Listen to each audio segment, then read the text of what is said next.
రండి కదలి రండి నిదురలిండి కలసి రండి ఉప్పెనలా ఉరికి రండి ఉద్యమమై ఉడికి రండి కనుల నుండి వనుల నుండి కణకణాగ్ని శిఖల నుండి। अब तुम ये वीडियो देख रहे हो तो आई एम अज्यूमिंग कि तुम इस बात से परिचित हो गए होगे कि देश में कितना बड़ा आंदोलन चल रहा है। आंदोलन बोला था मैंने, आर्म्ड फोर्सेस। ये तो मजाक था, लेकिन कितना बड़ा रेवोल्यूशन आने वाला है तुम्हें बिल्कुल भी अंदाजा नहीं होगा। भारत देश ने बहुत बड़े बड़े मूवमेंट देखे, Chipko movement, civil disobedience movement, quit India movement, लेकिन ये जो मूवमेंट आ रहा है ना, ये सबसे बड़ा है। आज तक भारत के इतिहास में इतना बड़ा मूवमेंट नहीं देखा। #ProudR movement। Randi. Did you find that uncomfortable to hear? I also used to cringe at that word, but now it makes me feel nothing. Randi supremacy. मुझे समझ नहीं आ रहा है दुनिया इतनी तेजी से कैसे बदल रही है। या तो मेरी घड़ी स्लो चल रही है या फिर मैं इस टाइमलाइन से हूँ ही नहीं। इतने कम टाइम में इतना ड्रास्टिक चेंज कैसे हो सकता है। कृष्ण सदा साहित्य से सीधा #ProudR।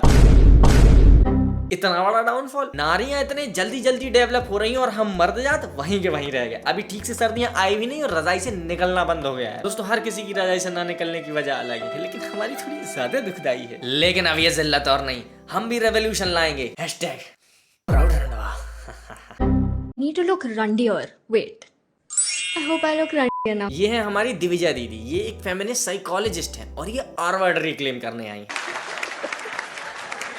कह रहा है वोट डालने की ना सही, लेकिन अभिव्यक्ति की आजादी अभी भी है इस देश में। और दीदी हमारी फेमिनिस्ट हैं, वो कर सकती हैं R-वर्ड रिक्लेम। तुम में है हिम्मत तो तुम भी कर लो। और देख नहीं रहे हो देश का भविष्य कितने सुदृढ़, कितने सही हाथों में जा रहा है। दिविजा दीदी हैं जिन्होंने सिखाया है समाज को कि असली फेमिनिज्म होता क्या है। एक जमाना था जब फेमिनिज्म की definition women empowerment, gender equality, equal opportunity और इक्वल रिप्रेजेंटेशन जैसी समाज को गंदा कर देने वाली तुच्छ चीजों पे टिकी थी। इसीलिए तो हमारे देश की बहन बेटियां किचन से बाहर ना निकल पाई। इसीलिए तो हमारे देश का विकास ना हुआ और हम खामखा मोदी जी को दोष दे रहे थे। बर्तन साफ करना, पानी भरना, मजदूरी करना। लेकिन अब मुझे विश्वास हो चला है कि अब ये दुख के दिन और नहीं रहेंगे। ऑकवर्ड गोड जैसी अवतारी नारी ने एक जो मुहिम छोड़ी ना, जो रेवोल्यूशन चलाया है ना, #ProudR रिक्लेम करने का, मुझे पूरा विश्वास है इससे देश में बदलाव जरूर आएगा। इस देश के हरामी नेता जो सालों से इस देश का खा रहे हैं, खा खा के बर्बाद कर दिया है, मुझे पूरा विश्वास है ये इस रेवोल्यूशन की आंधी में नहीं बचेंगे दोस्तों। ये खत्म हो जाएंगे। हर नेता जिसने करप्शन किया है वो खत्म हो जाएगा इस आंदोलन में।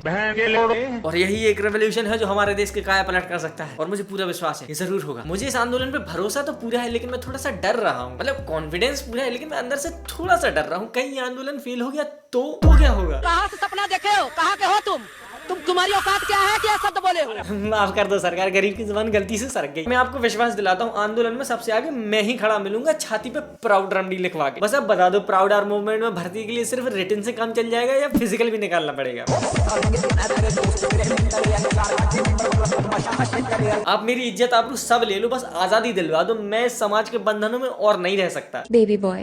If you're the opposite of a feminist, you're a misogynist, and every misogynist is a potential rapist. क्या पक रहे हो मादर? मैं क्या कर रहा है मैं लेडीज के वीडियो में मत लगा, जेल भिजवाएगा क्या अभी से। सच बता रहा हूँ, अगर मैंने आपसे थेरेपी ले ली ना तो पक्का मेरी लाश लौटेगी आपके अस्पताल से। Your parents do not own you. Your parents chose to have you. And even if they didn't, they still chose to bring you up. You didn't ask to be born. So they have no right to tell you how to live your life as an adult. हे दीदी और कुछ कर लो यार, हमारे जीवन में तो आग ना लगाओ। हम तो हो गए 20-22 साल के पुराने जमाने के। हमारे दिल से तो माँ बाप के लिए प्यार निकलने नहीं वाला। अगर आपकी वीडियो हमारे फ्यूचर वाले बाल बच्चों ने देख ली ना तो हमारा जीना हराम कर देंगे। जब आजकल के बच्चे इतने डिमांडिंग पैदा हो रहे हैं तो तब के बच्चों का क्या हाल होगा सोच के मेरी रूह कांप रही है। और आपकी वीडियो देख ली ना तो सच बता रहा हूँ, एक गिलास पानी तक ना देंगे हमको। सारी गालियाँ लड़कियों से रिलेटेड क्यों होती है? It's all माँ बहन, nothing about भाई एंड बाप। मैडम मैं आपकी इस बात से बिल्कुल एग्री करता हूँ। सारी गालियां माँ और बहन के नाम पे ही क्यों होती हैं? गालियों में भी थोड़ी क्रिएटिविटी आनी चाहिए। हमें भी तो गालियों में इक्वल रिप्रेजेंटेशन मिलना चाहिए। मेरी सारी मर्द जात की तरफ से मांग है कि गालियों की डिक्शनरी में ये 2-3 गालियां और ऐड की जाए। भाई चोद, भाई का भूत, फादर चोद।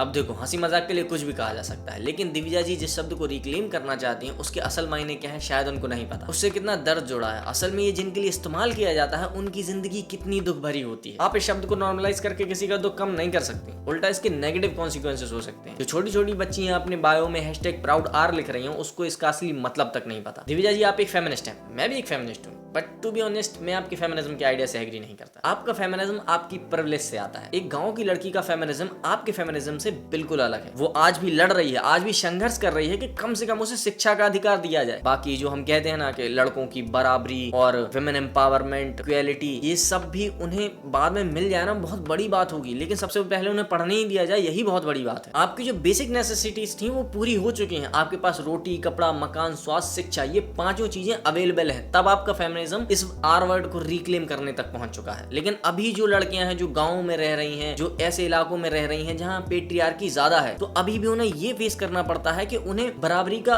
हक मिलना तो दूर की बात है, उन्हें बेसिक ह्यूमन राइट्स भी दे दिए जाए ना तो वो भी बहुत बड़ी बात होगी। और इसमें दिव्या जी की भी कोई गलती नहीं है। गलती क्या है, ऐसा तो उन्होंने कुछ कहा नहीं है कि उसमें गलती कही जाए, बट हाँ ये कह सकते हैं कि गलती उनकी जरूर है। उन जो बुद्धि से विकलांग लोग हैं ना, जो किसी भी लड़की के कमेंट सेक्शन में जाके आर वर्ड लिखने लगते हैं, उन गधों को इतनी समझ नहीं है कि तुम अपनी गंदगी वहां जाके दिखा रहे हो। तुम सोच रहे हो कोई और गंदा है और तुम गंदे नहीं हो, तो तुम वहां लिख क्यों रहे हो? और तुम्हारे लिखने से क्या तुम बहुत अच्छे हो गए, तुम बहुत स्मार्ट, बहुत इंटेलिजेंट हो गए, हाँ बिल्कुल peak male masculinity alpha male हो गया, किसी के कमेंट सेक्शन में जाके आर लिख दिया तुमने तो। अबे गधों सुधर जाओ। और हम यहाँ ना, हम इस चैनल पे ना उन गधों की जमात नहीं बना रहे हैं, हम तुम्हारे जैसे स्मार्ट लोगों को खोज रहे हैं। चैनल को सब्सक्राइब जरूर करो। मजाक की बात साइड में, बट ये बात समझने वाली है कि हमें गधों की जमात नहीं चाहिए सोसाइटी में। हमें भी समझदार बनना पड़ेगा। लड़के सिर्फ वो नहीं होते हैं जो अल्फा मेल बन के घूमे, बुद्धि बिल्कुल घुटनों में ले ली है, बॉडी बना ली है सांड जैसी, लेकिन अकल नहीं है दो कौड़ी की। हमें वो नहीं बनना है यार। रिस्पेक्ट देना सीखो। If you give respect then you will be a real man. खैर वीडियो को ज्यादा लंबा ना करते हुए यहीं खत्म करते हैं। अगर तुम मेरी किसी भी बात से एग्री करते हो तो कमेंट्स में